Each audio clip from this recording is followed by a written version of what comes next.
Welcome to Fitness with Sauce with Sahu. So, in this short series, I'll be covering several principles. The first principle is the principle of whatever makes you better. An exercise, if you do it at enough volume, intensity, and frequency for a long enough period of time, is going to encourage whatever adaptation makes you better at that exercise. So, conventional wisdom that says that only diet manipulation is what makes you leaner or fatter is not actually completely true. In fact, if you do bodyweight exercises, it's going to be much easier to cut because your body is going to be signaled to lose fat and retain muscle, because that's what makes you better at the exercise.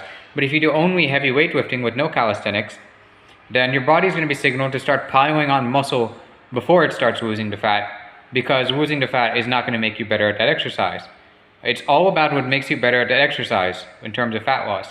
It's not about how many calories you burn, because the only way to burn a large number of calories by exercise is by basically exercising the whole day, and you don't really want to do that, I hope.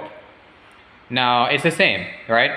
Pull-ups and calisthenics. If you see like a group of high schoolers that do mostly bodyweight exercises, look at the La Sierra High School, right? You see that almost all of them, like basically all of them, have six-pack abs. These are high schoolers. You cannot expect them to follow an ultra-disciplined diet on purpose.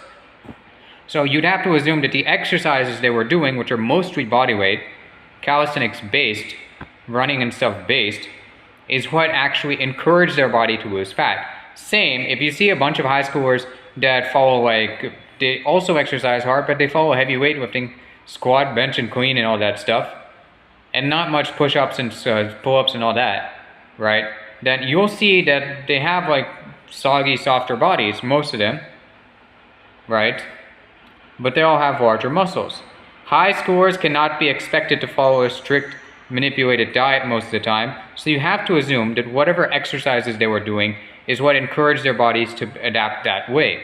Now, it's the same with jump rope. Jumping rope does not burn some superhumanly huge amount of calories in a short amount of time, neither is trampoline jumping, but jumping especially is something which you need to lose fat to improve your performance as. That's the first principle.